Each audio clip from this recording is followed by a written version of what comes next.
Hello world, it's Berto Prey 5, Kapla. This is a short aside because I already recorded the very long review and I forgot to mention something vitally important. There's no Worf. This entire hour-long episode, no Worf. I could not care less that there's no Raffi. But, okay, I know everybody else who's watched this, who said, oh, it's great, it's a great season. Maybe they all saw 6 or 10 episodes all at once, but for us plebes who have to watch once a week, it's a big deal to have no Worf, an entire episode with no Worf. And Terry Matalas, yes, blocked me on Twitter at some point in the last few weeks. I guess he didn't like what I had to say about Picard. Well, Terry, if you didn't like what I had to say the first 3 weeks, you're really not going to like what I have to say this week. Hello world, it's Berto Prey 5, Kapla, and welcome to my reaction and review of Star Trek Picard, Season 3, Episode 4, No Win Scenario. And yeah, I padded that out a little bit to make sure I'm in compliance with the new YouTube guidelines that say you can't curse in the first 8 seconds. Because what the fuck? What the fuck? What the fuck? Those are my notes. Like every other line. Every other line delivered is literally what the fuck were they thinking in this episode. Let's just get started. We open 5 years ago. Captain Picard is at 10 Forward, the bar in Los Angeles, just having some lunch. Apparently, it's a full-service bar with food now. Guinan branched out at some point. But it's just Picard alone, sitting in a booth, trying to eat his I don't know what food. And a whole bunch of Starfleet cadets come in and they say, oh, Admiral, will you tell us a story, please? He's like, I don't want to tell stories. I'm an old man. Leave me alone. They're like, please, Admiral, we love you. You're a hero to us. Just tell us one of your stories. And he's like, okay. And he's like, what do you want to know about? And they ask about this and they ask about that. This is the exact opposite. This isn't, listen, I don't care. I don't care if this was the history. If this was the season 1 of Picard, it would be great. I would understand it. It's kind of exactly what I expected Picard would be doing in his old age. But remember, this is the 3rd season of a show. The first season of Picard, they didn't even know who the fuck he was. You remember that? Picard, season 1, episode 1, he goes to Starfleet, and the guy is at the door. He's like, what's your name? Picard? I've never heard of a Picard. And now he's a hero who everybody knows. Yes, this is better. But you've got to, you're not even following your own lore.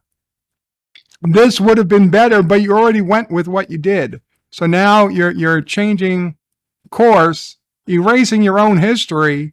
But then thank God, if you're going to erase your own history, then come out and say it. Say season 1 was a dream or a different reality or something. You're just ignoring it. I can't live with that. Yeah, I'm gonna complain that you fucked up the first time, and now I'm gonna complain that you're fixing the fuck up because you didn't fix anything. You're just laying concrete on top of shit. You can't build off that. If nothing matters, then nothing matters. Anyway, we barely got past the very first scene, and they've completely erased what we thought Picard's life was from season 1. Instead of being a recluse or forgotten about by Starfleet and history, everybody loved him. All these cadets, they were coming and they wanted to hear his stories, and he was happy to tell it, and he was trying to eat alone in a bar, and so it seemed like this happened every time he'd go eat. Anyway, So that was 5 years ago. And they're going to come back to this scene throughout the episode. So then we go back to present day, and on the Titan, Riker is telling a story about, he's talking with Jean-Luc, and he's saying when they lowered the coffin for his son, remember Riker's first child, his son died in childhood from a disease which they couldn't cure because Riker and Deanna forgot that they could have gone to the Baku planet from Star Trek Insurrection to be healed. Instead, they went to some fucking hippie planet to eat the fucking plants that was going to save his life, and it didn't. Like Steve Jobs, it failed. And now Riker's living with the guilt of the death. But then Riker says to Admiral Picard, he's like, listen, we've been going through space. We've been among the stars. And there is nothing that ever proved to him there's anything after. Riker is telling Picard that the reason he apologized to Picard for sending him off the bridge. He's like, listen, we're all about to die. And the problem is, I don't think there's an afterlife. I've seen everything we've seen, and there's nothing that proves to him that there's an afterlife. And I'm thinking, what the fuck? Your entire time in Starfleet, you weren't stationed on Deep Space Nine, but you've got to have known that Captain Sisko became a motherfucking prophet, right? Did that story not come to Starfleet? Okay, you want to call it a wormhole alien, but shit exists. Did Captain Picard never tell you the story of when he died on the operating table and Q was there, and Q presumably was able to bring back the spirit of his no good father? Did that never happen? How do you not have some idea that there might be an afterlife? It seems to me that if I saw half the shit that you've seen, I would think, there's a pretty good chance there's an afterlife. On Star Trek Voyager, I know it's Voyager, what would Riker know?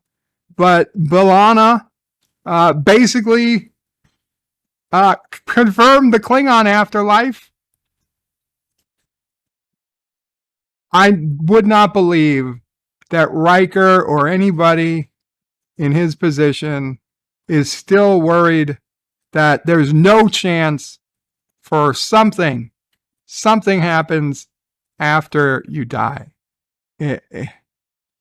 I know there's probably atheists who are watching and listening to this and like, yeah, he's right. And you know what? In the real world, if you want to believe there's no afterlife, I don't think I'm going to change your mind. It's not my business to. But Star Trek is not the real world. Okay? We've all seen things in Trek that we don't see in the real world. And I think in the Trek world, we're pretty damn sure there is an afterlife. So then we get to Seven, and apparently Seven is the only one who's been hunting the changeling. Since last episode, no one on the bridge seems to care about a changeling.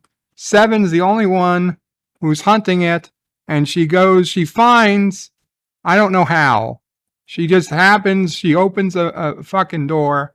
I guess she's looking through Ensign Foster's quarters or whatever, and the fucking body of the real, and by the way, Ensign Foster, he's the weird guy.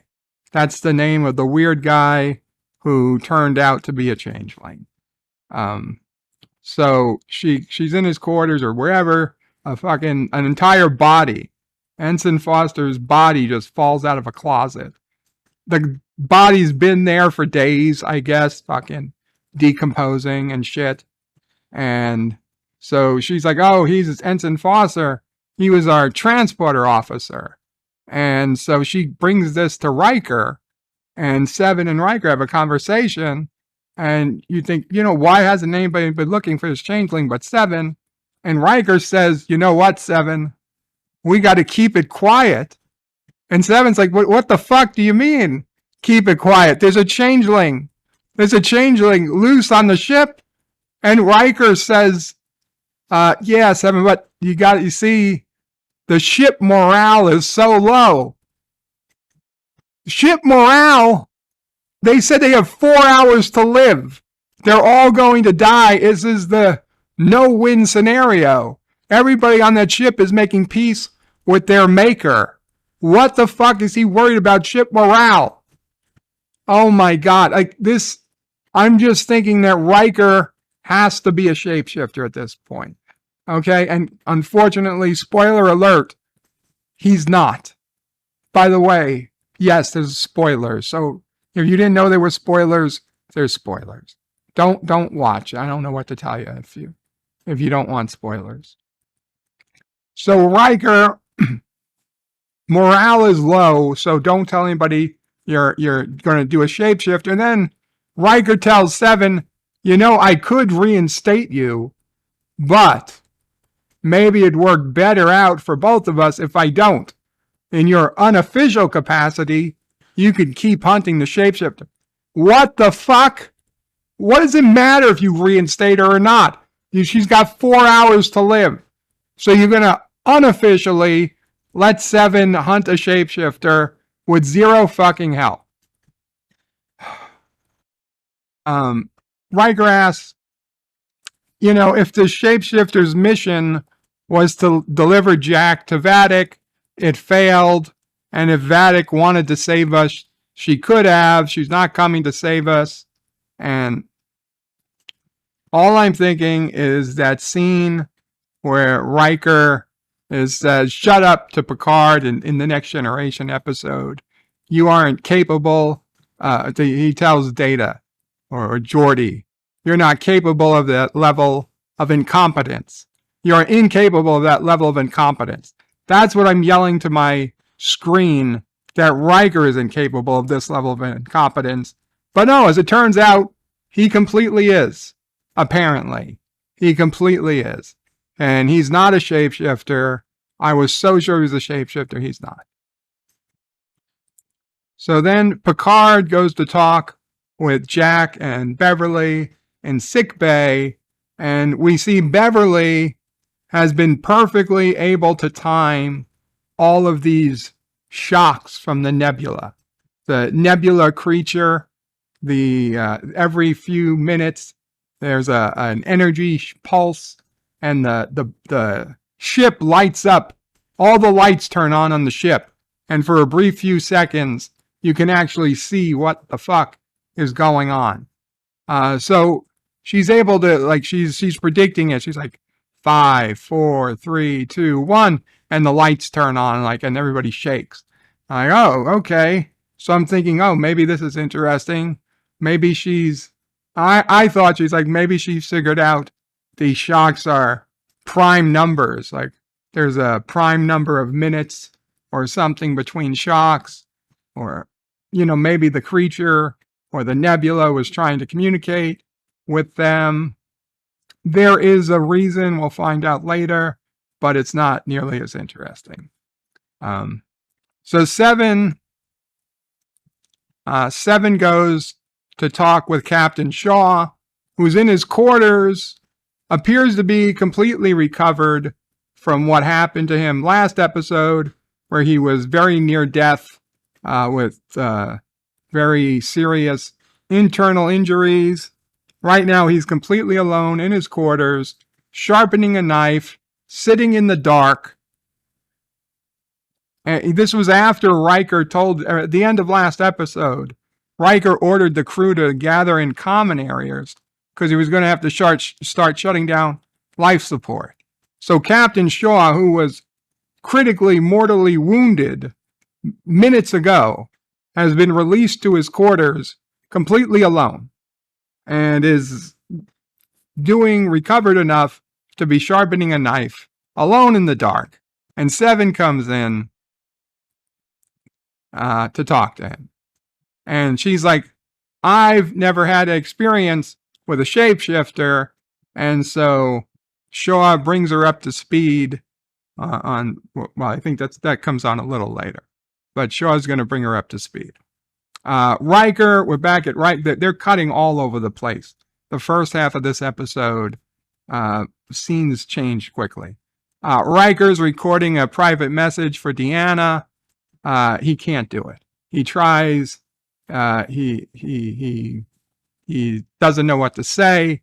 So early on, my theory that he was a shapeshifter, I knew right away he wasn't, because, and I don't see the only reason for this scene, I think, was to tell us he's not a shapeshifter, because there's no reason a shapeshifter would try to leave a message for Deanna.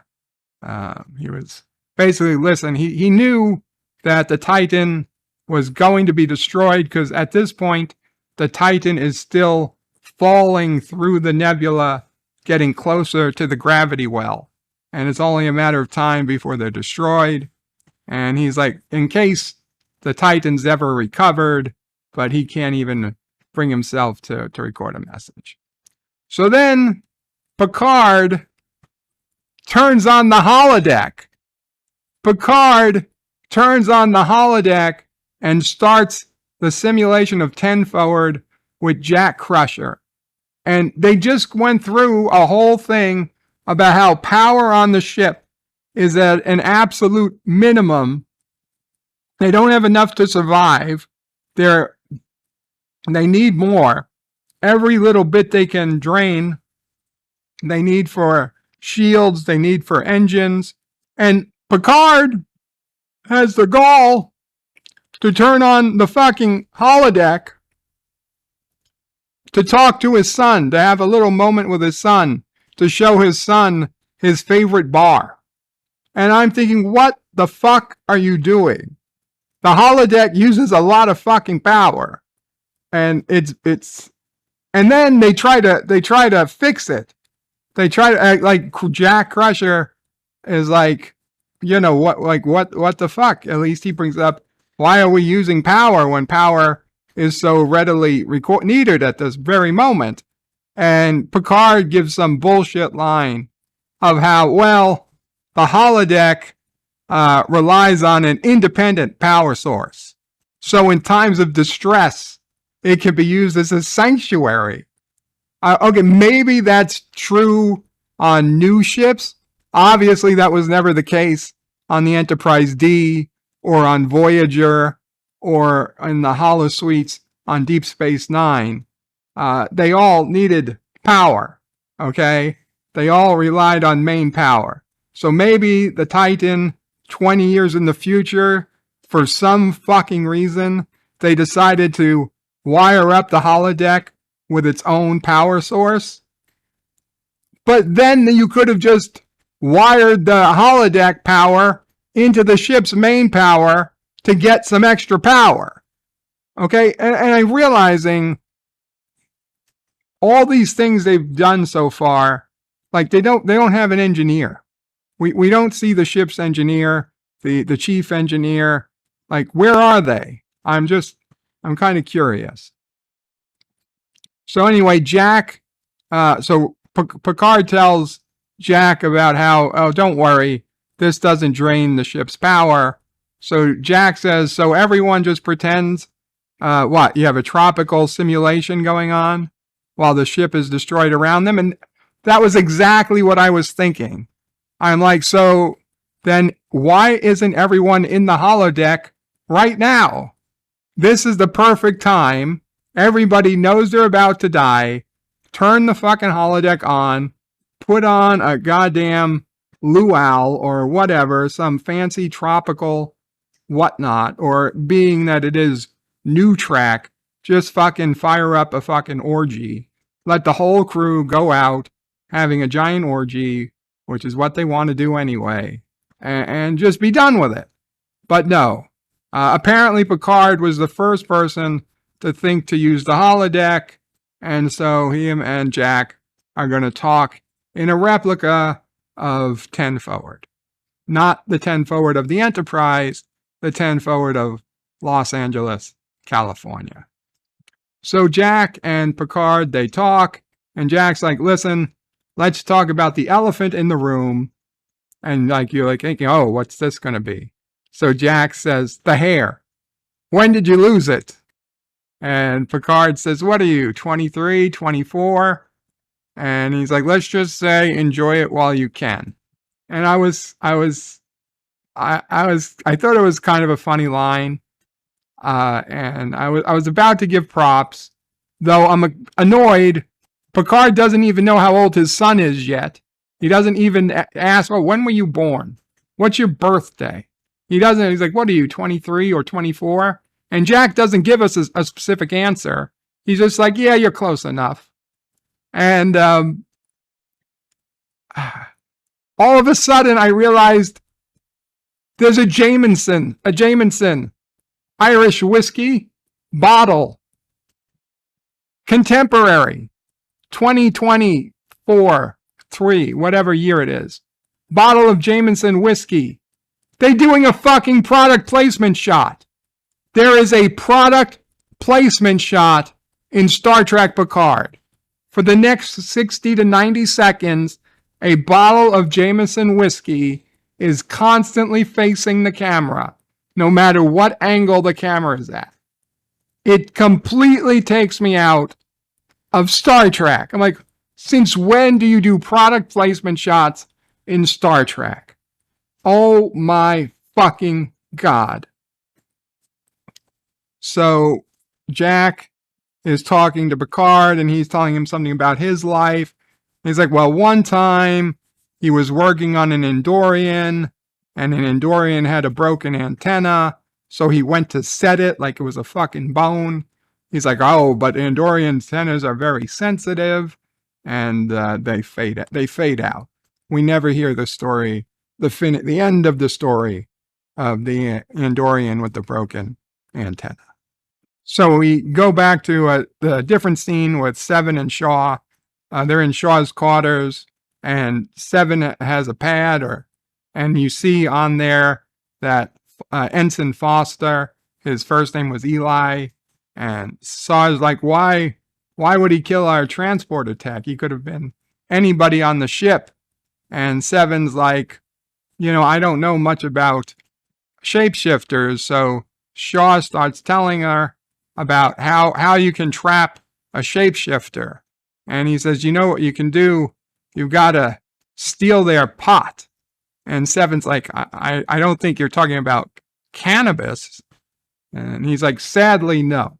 Of course, you gotta get in your pro cannabis message. Oh my God. Shaw says shapeshifters, they have to sleep in a bucket every few hours. They turn into their goo, and they've gotta sleep in a bucket. And he brings up on his pad, and he brings up a picture, and I was like, no, don't tell me they're doing this. And absolutely they do this. Shaw brings up a picture of Odo's bucket from Deep Space Nine. Odo's exact bucket. And he shows it to Seven. He's like, you see, this is what a shapeshifter bucket looks like. And I'm like, what the fuck? Oh my God. First off, that was Odo's pail. Okay? It's not that all shapeshifters have that pail. That was one Odo happened to find laying around the lab, I assume, and he kept it with him. And then, halfway through Deep Space Nine, Odo didn't even need it anymore.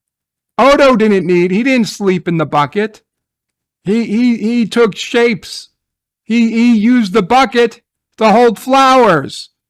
He didn't use it anymore. He only kept it as a reminder of what he used to be. Shapeshifters don't need fucking buckets. Anyway, so Shaw is then like, So if you find the bucket, since they were goo in the bucket, there's probably some residue in the bucket. And then you can scan for the changeling. Once you scan the bucket, find the changeling goo, then you can tell the sensors to scan for the changeling, the ship sensors. And again, I'm like, what the fuck? Oh, that's how you can scan for changelings? Just use some goo? Well, that never worked before. Maybe they realize this now, but it seems really stupid. And if changelings left goo everywhere, they would die. They would run out of changeling material. It is beyond stupid that changelings leave goo. So then we're back in sickbay, and Beverly is again timing a burst to the second. She knew was exactly about to burst, the burst of energy, and all the lights come on for a brief few seconds and shows us how good this ship could look if they had the money to keep the lights on. So now Seven is in Ensign Foster's quarters, and she is looking for the literal bucket. And I'm like, Seven, the bucket could be anything. You're not going to have Odo's bucket in the quarters. That's just ridiculous. But, of course, I'm wrong. She opens the door, and there is Odo's bucket. Yes, Odo's literal bucket has been reused as a prop in Star Trek Picard. Every shapeshifter in the fucking galaxy must have found wherever Odo found his bucket, and they decided, you know what? That's the official shapeshifter bucket where we can perfectly mimic anything we want as long as we take our bucket with us. And so she found the bucket hidden in Foster's quarters, and now she's taking the bucket to go get scanned, I guess. She found the residue bucket. Oh, the pain! The pain! I thought this was supposed to be the best episode. Dave Cullen, I'm calling you out, Dave. You said this was the best episode, basically. Oh my God. Beverly's back in sickbay. Again, there's like the fifth time. Okay, maybe not the fifth. But there's like 5 or 6 times throughout this episode. All we see is the lights turn on. Vadic. Now we go to Vadic's ship. We haven't seen Vadic in a while.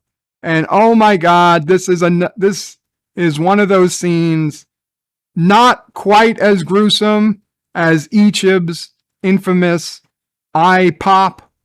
But Vadic, oh my God, she holds out her left arm. She takes her knife. Now she has a knife too. And she cuts, like it looks like self-harm.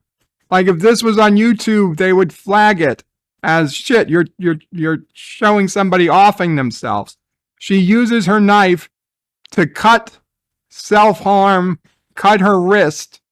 And you're like, why is she cutting her wrist? And then she used it to completely slice off her left hand. And her left hand turns into a changeling, you think. Like, what the fuck is going on?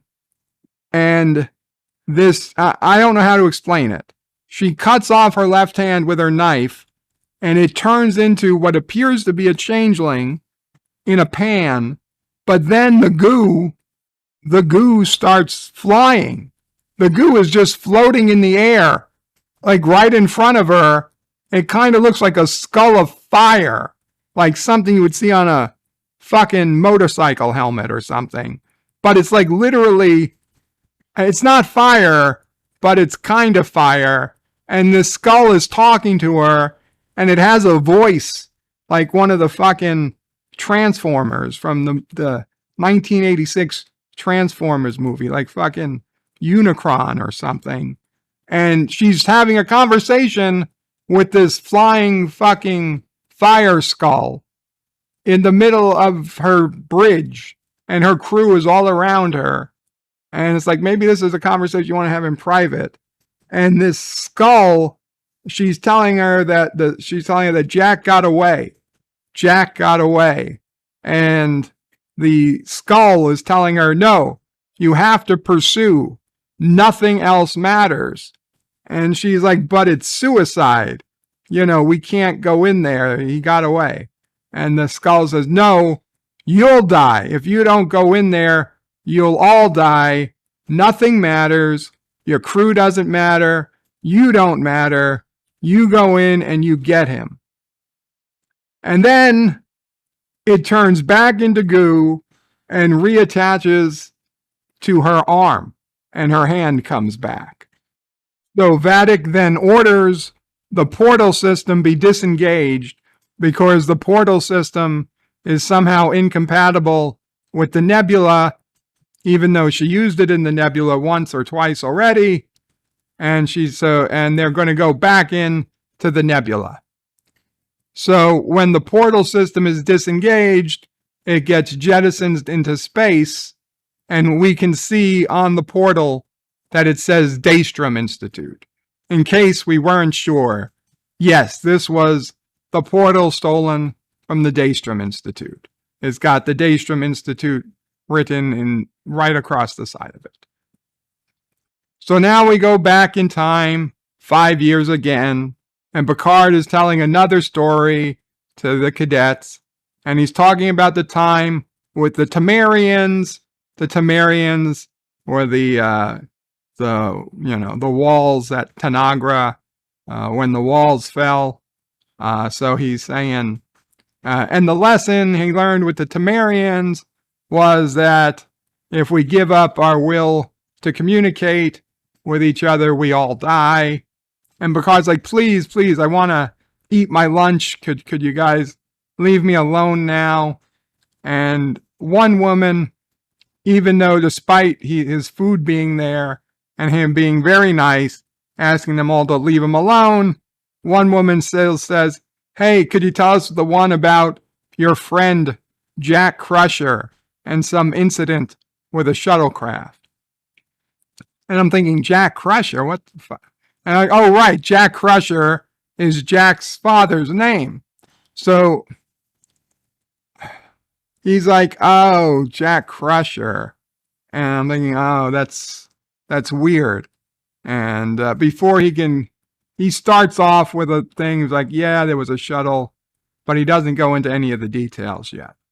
And then we come back to the present day, and some of the crew of the Titan finally decide to go in the holodeck.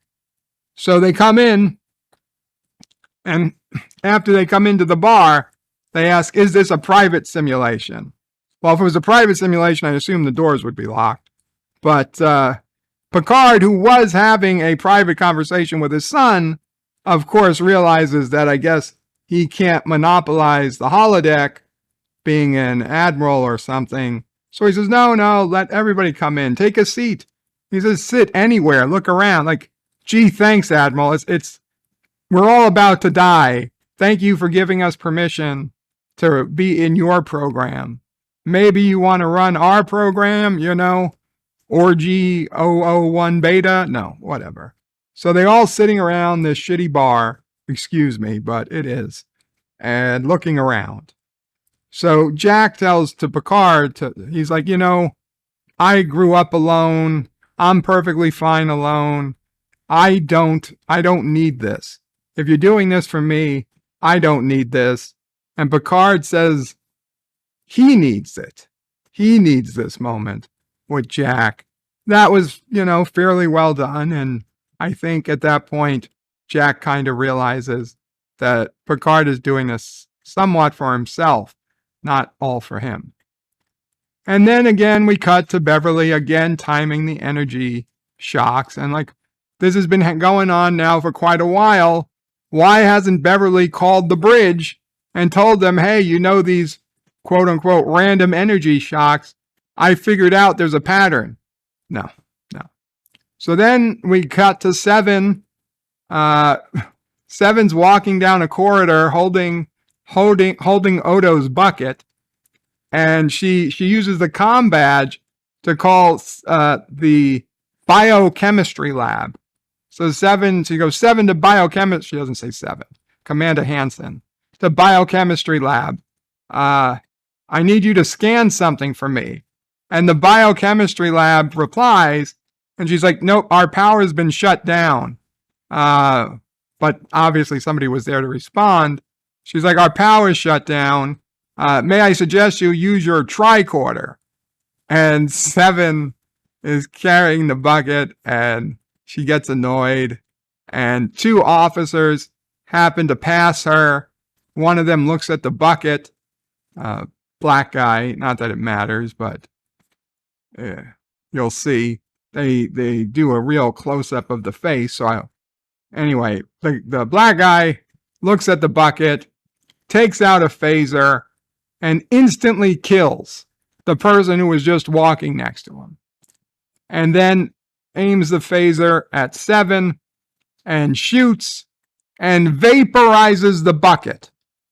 The phaser hits the bucket that 7 is holding in her arm and only vaporizes the bucket, not 7. So 7 immediately takes out her phaser and shoots an arm. The arm just falls off this guy.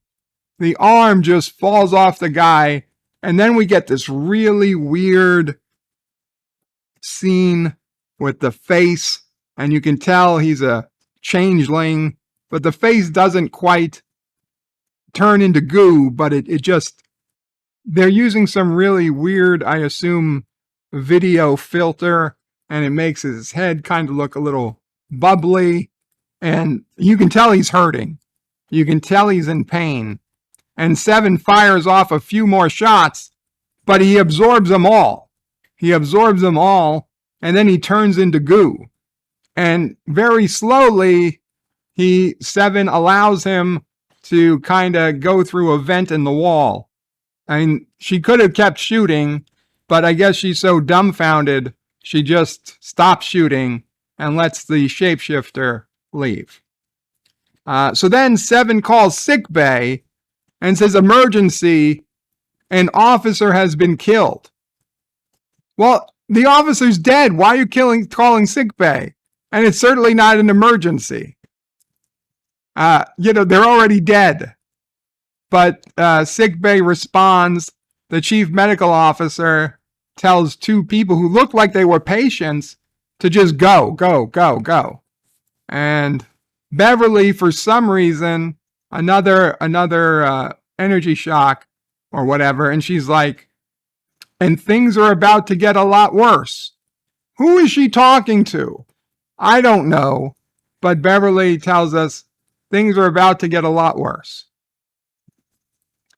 So we're back at Picard and Jack at 10 forward, and now Jack is pouring drinks. And so Jack, who is now, trying to help Picard a little bit, he's like, so besides this, what's the worst bind you've ever been in? And he thinks back, and he talks about it would have been him and Jack Crusher. And Jack is like, I always wondered why my mother named you after, her first husband.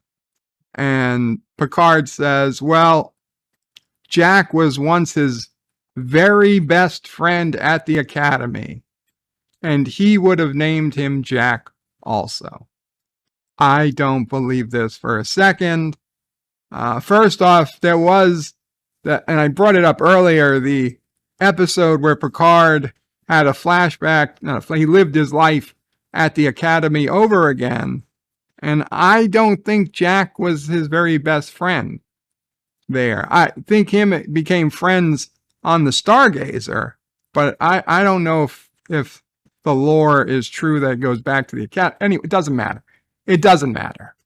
So the point is, Picard tells Jack that, and I keep wanting to say Jack is his father, But Jack isn't Jack's father. Picard is Jack's father. Jack was just his mother's first husband. So he's telling him about a story where they, quote unquote, borrowed a shuttlecraft from the Stargazer. And Jack's like, so you borrowed a shuttlecraft to get laid? And Picard's like, yeah, basically. Basically, they borrowed a shuttlecraft to get laid. And the shuttlecraft was in a micro meteor storm. And they had no visuals, no sensors. And they managed to inch their way home. And that's when Picard says it took 10 fucking grueling hours. And you could tell this was the ad-libbed F-bomb that Dave Cullen and others talked about. It took me out of the moment for Admiral Picard. He just threw in a fucking, because he hates, Patrick Stewart hates Jean-Luc Picard. Patrick Stewart hates the Next Generation, and he hates us. Patrick Stewart hates Trek fans. I'm going to say it because he does. He wants to kill everything that the TNG Picard was, and he uses this opportunity to do it. Okay? 10 fucking grueling hours. It ruined the fucking episode for me. Now, I say fuck all the time. But Captain Picard, he should not. I understand it's a failing. I don't think it's something that you should look up to. Okay, I don't want people to say, oh, that bird of prey, he's a smart cookie. I'm going to use the F word more. No, when I use it, I admit it's a failing. Anyway, what was the worst scene now becomes the best scene for the episode. Captain Shaw comes in. Now, granted, he's got a cane, so he's a little bit more. He's got a cane. He's got a cane. A cane in the 25th century. After being nearly dead, he comes in with a cane, and he sits down at the bar, and he said, and this was a great scene. He says, "You ever tell him about the time we first met?" And Picard's looking, and we know what's happening because it's basically the same scene that Sisko had with Picard in Emissary. We met in battle at Wolf 359. So Shaw says, yeah, the USS Constance, stardate, whatever. And then he says, Wolf 359. And Shaw just tells this awesome story. He says, there were 11,000 dead in that battle. And he tells this story about how him and 40 crew members made it down to, there was only one escape pod left that only had room for 10 people. And he's like, all 40 were my best friends. He says, all 40, they were all my Jack Crushers. Because he had heard Picard when he said Jack Crusher was his bestest friend. He's like, they were all my Jack Crushers. And we didn't fight over who got to go on the shuttle, on the escape pod. We waited for orders, and a lieutenant comes in, and she starts pointing at people. And the next thing I know, she's pointing at me. Like, well, and he's saying, why do I get to go? Why do I get to go? And not the others.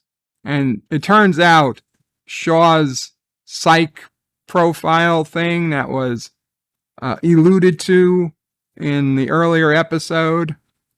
It turns out, well, he was an engineer. He was an engineer at the time on the Constance, and he was the lucky 10th person who got to go in the escape pod. The lieutenant that pointed at him, obviously, to Starfleet credit, didn't leave a seat for herself. She gave all 10 seats away. He was one of the lucky ones, and he got to live that day. And he's never quite understood if she made a mistake or not saving him. And a really powerful stuff. And if you do have access to the episode, I would suggest you watch at least this scene. And he's like, yeah, so there were 11,000 dead. And he says, do you know where your old man was during the battle? And Jack is like, hey, you're out of line. And Picard's like, no, let him finish. And he's like, he was on the Borg cube, setting the world on fire. And he said he was the only Borg so deadly, they gave him a goddamn name. And it's true. I mean, I always wondered, why did he get a name? Well, what was the point of giving him a name, Locutus of Borg? Was it to make it easier for the Earth to surrender? We're not surrendering to the Borg, we're surrendering to Locutus. I mean, it really made no sense. And then Shaw at the end, so Picard and Jack walk out of the holodeck because he's kind of disgusted. And Shaw, the rest of the crew that came into the holodeck are all looking at Shaw like, oh my God, what'd you just do? And Shaw says, forgive me. At some point, asshole became a substitute for charm. Now that sentence with asshole, that worked perfectly. I have no problem with his use of the word asshole because it's perfect. But Picard saying fucking 10 fucking grueling hours, you could tell it wasn't even written that way. I can't even blame the writers. That's Patrick Stewart. That was pure Patrick Stewart. So Jack and Picard are in the hallway, and they just happen to be there for Beverly to find them. And Beverly explains why she's been able to figure out when the energy surges are going to happen. It's a womb. They're contractions. The energy pulses are contractions. So somehow she's able to predict contractions, something that I don't even think you can really predict now. But whatever. She can predict the contractions from a womb in space. So Jack is like, hey, maybe we can get energy from these energy pulses. I mean, don't you see the lights turn on every time they hit us? And I'm thinking, yes, they do. That's right. The lights are turning on. So they all go to Riker, and Riker's like, we need power. And Jack is like, let's ride the wave. And they have this simulation where you see the Titan being carried away on this wave. And then Jack is like, we can help with the space babies can help us. And he's like, space babies? And like, don't worry about it. And Riker is telling us, no, we're not going to do this. Starfleet protocol in this situation is to wait for help. Wait for help? You told us in the last episode nobody's coming. Well, so now you're going to wait for help? Now, I did think that there was going to be a rescue ship, because in last episode, they did supposedly send out an SOS that I thought would have made it to Starfleet before they found the Shrike and got looped portaled back to in front of the Shrike. So I did think there might have been a rescue ship coming. I was wrong. There was no rescue ship coming. Riker's like, again, doing everything, every suggestion Picard makes, Riker is again saying no, even though Riker apologized for saying no to everything at the beginning of this episode. Riker is again refusing all of Picard's suggestions. Then Beverly There's a whole bunch of technobabble. A whole bunch of technobabble. And Riker's like, oh, what about the meteors out there? I'm thinking, what meteors out there? The last time we saw the Titan, it was falling into the nebula. There was nothing out there. But sure enough, when we get an outside shot of the Titan, it's no longer falling into the nebula for some reason. It is surrounded by meteors. Meteors that came out of nowhere, as far as I know. Anyway, Riker's like, no. And then Beverly sees that Riker was recording, I was saying a log, was recording a message to Deanna in the off chance somebody is able to recover the Titan and deliver the message. And so Beverly invokes Deanna's name and says, Will, I think Deanna would want us to work together on this. And once she does that, Riker decides, okay, we got to make this happen. And they're putting this big plan together about getting energy from these waves. And the entire time, like, there's no engineer here. There's no engineer. No one on this. No one here. We got Riker, Picard, Beverly, Jack. There's no engineer. Every time one of these plans go together, you need an engineer. You need a Scotty or a LaForge or an O'Brien, or at least a Data, a science guy, something to make this work. They don't have a science guy or an engineer. And I don't mean guy. It could have been 7.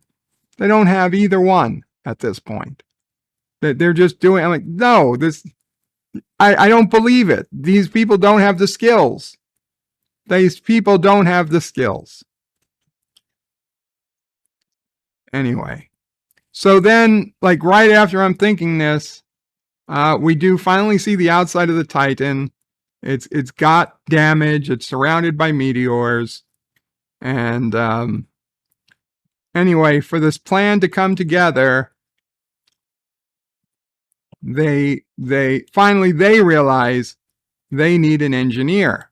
And it turns out, well, who's the engineer? Well, apparently, I don't know, the Titan doesn't have an engineer or a chief engineer, because they go to Shaw, because Shaw was an engineer. That's right. He told us earlier, and he also told us earlier in the holodeck, he introduces himself as he was just a dipshit from Chicago. And they go to Shaw and they tell him the plan, and Shaw is like, so I understand why you're here. You need an engineer who knows these warp nacelles that are still 20 years old despite the refit. And he's the only one on the ship that really knows how these old nacelles work, despite being a dipshit from Chicago. So the plan's coming together, and of course, in order to get the power they need, they have to shut off life support completely. 100% end of all life support. It's just for a few minutes, and everybody looks like, oh my God, we're shutting off life support. Like, this is worse. No, you were going to die anyway. What does it matter? And Shaw is working, like physically doing work like an engineer should. He's underneath something, and Seven's helping him. And for whatever reason, it was only 7 and him.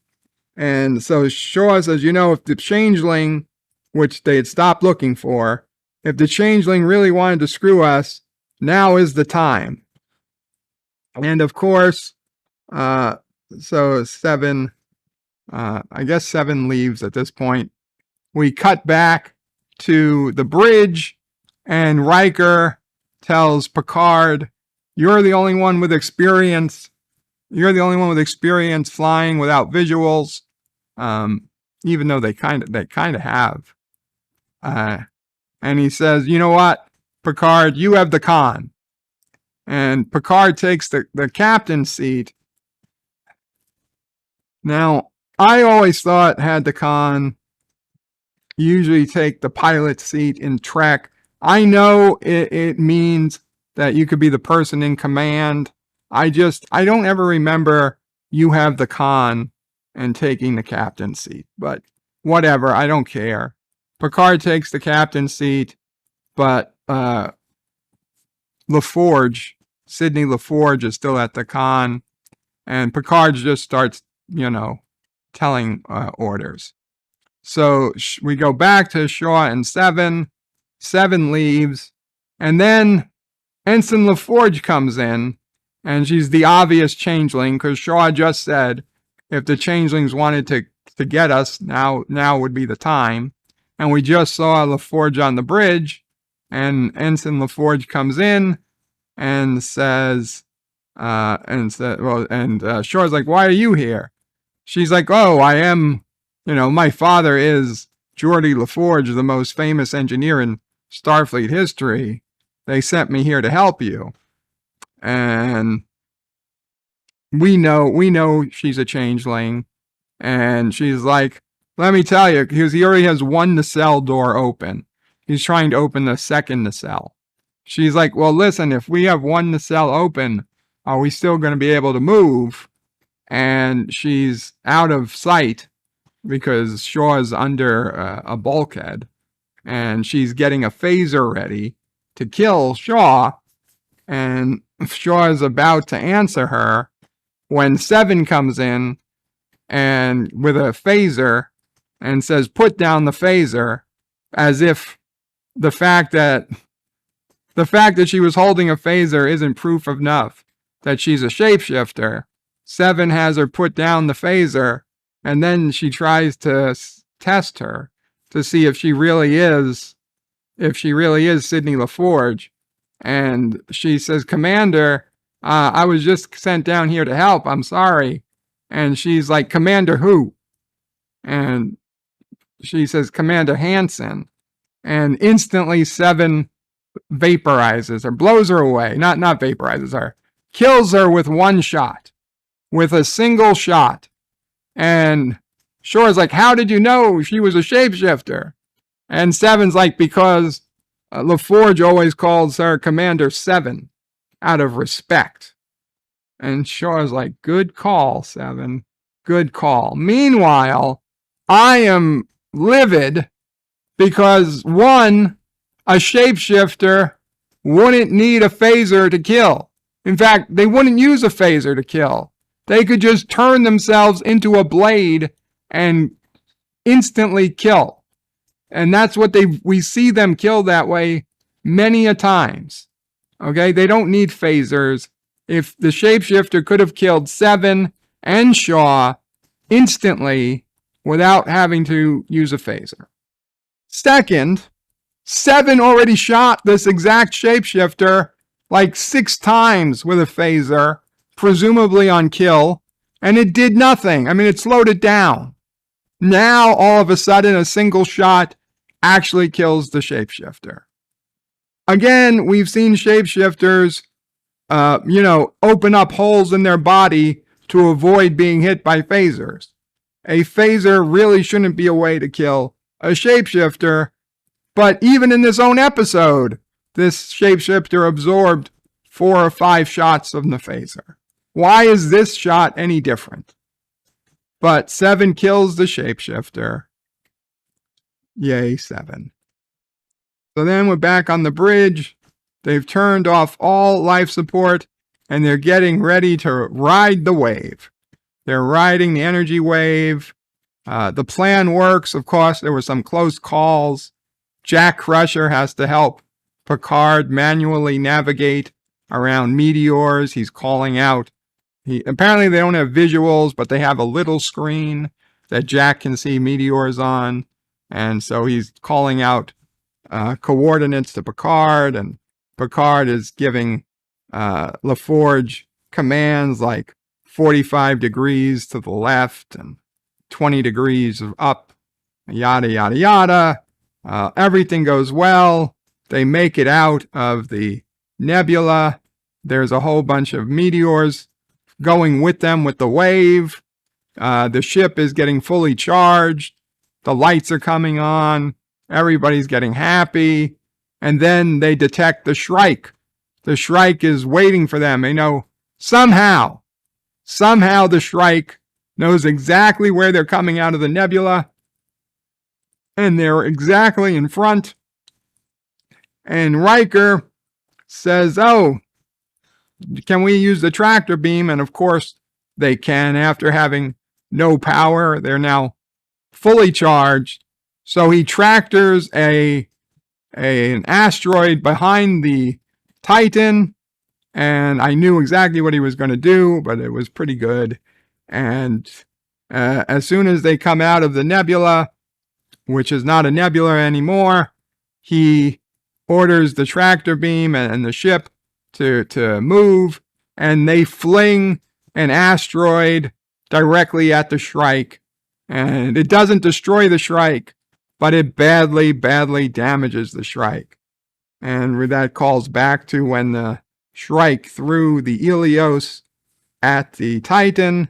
So now Riker returned the favor with an asteroid, and the Shrike doesn't get destroyed, very seriously damaged, but for some reason the Titan doesn't finish them off. The Titan should said, okay, photon torpedoes now. Blow that thing out of the, blow it up. Yeah, let's kill it now. No, he doesn't. Instead, he just says, this was a cringe line. So the nebula turns into these beautiful looking octopi, space octopi, octopuses, whatever. They're really cute looking, glowy things. And they all they all have this moment about this is what Star Trek used to be about. And Beverly blurts out, to seek out new life. I'm thinking, you're not doing any science. All you're doing is looking at these glowy creatures, and no science is being done. And so Riker says, we should boldly get the hell out of here. And they warp away. Anyway, then we go back to the 5 years ago, and Picard is talking to the crew, to the cadets, and he says, you're only ever as good as those around you. And you're like, oh, they're finally finishing the story from 5 years ago, and all the cadets are clapping. And he's like, now please, can I finally eat my lunch? It's getting cold. And then we hear in the back, one more question. And this is not from a Starfleet person. It's this guy wearing a hat at the bar, and he turns around, and it's Jack Crusher. Jack Crusher, his son. 5 years ago, Jack Crusher was at the bar, and he did try to approach Picard. And Jack Crusher turns, and obviously Picard didn't know who he was, and he says, let me ask you one more question, Admiral. You have all these stories about your Starfleet family. He's like, did you ever have a real family? What's your, did you ever have your real family? What do you think about that? And Picard looks at this guy and says, Starfleet was the only family he ever needed. And all the cadets clap, and the guy leaves, and Picard takes note that the guy's gone. And only now does Picard realize 5 years ago, Jack Crusher did kind of reach out, and Picard told him he had no need for a family. So he kind of did this to himself. But that is so not Picard. Okay? That's not the Picard of The Next Generation. Certainly not the Picard of Star Trek Generations. Okay? Picard loved his family. Even though he didn't have his own, that was a giant regret. He deeply regretted not having his own family. And he deeply regretted the family he did have dying. Just because his family died doesn't mean he didn't have it. And as somebody who regrets not being able to start a family, I don't think there's ever a point where you tell the young people that you are happy with your decisions, because you're not. Okay, Picard would not have been happy. Picard would have told them what Shatner did, what Captain Kirk said. If something's important enough, you make the time. So now they're out of the nebula. Riker is talking to Troi on subspace, and he's telling Troi that he's found something, witnessed a new birth, and she's like, oh, this is so good. Anyway, earlier in the episode, Riker told somebody, I don't know if it's Picard, that the reason him and Troi stopped talking was because Riker couldn't get over the death of their son, and he had basically lost all hope. He had lost hope in an afterlife. He had lost hope in life. He's like, well, what the hell's the point of life if this is all there is?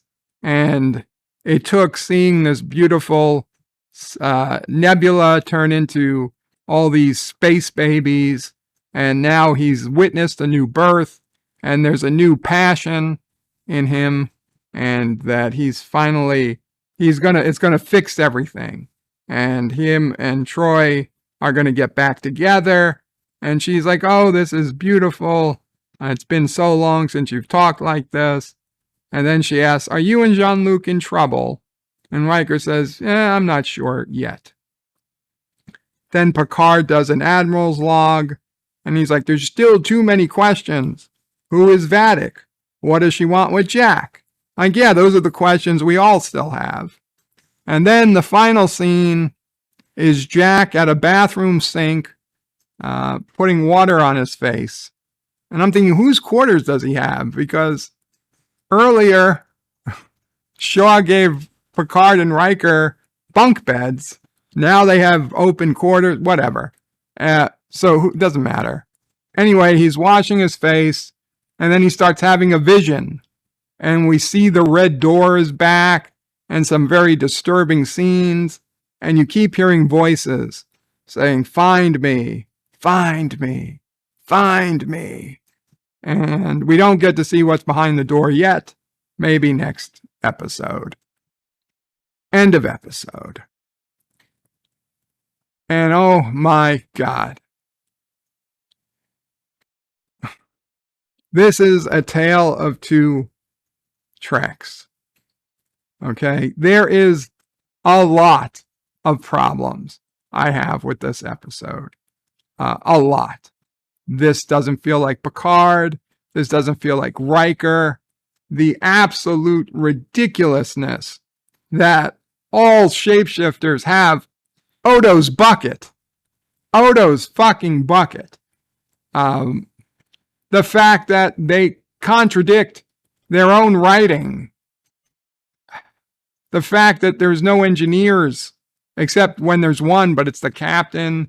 The fact that Shaw can go from about to die to walk around with a cane to being able to get under a bulkhead and do good old-fashioned Star Trek engineering, all within a matter of minutes. The ridiculousness of the shapeshifter.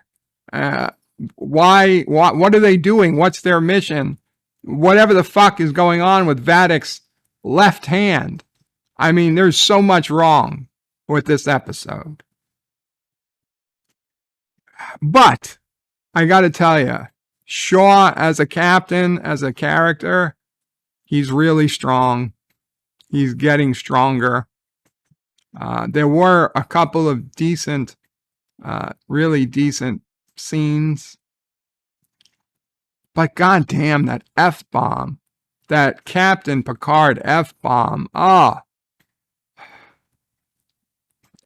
don't understand. I don't get it.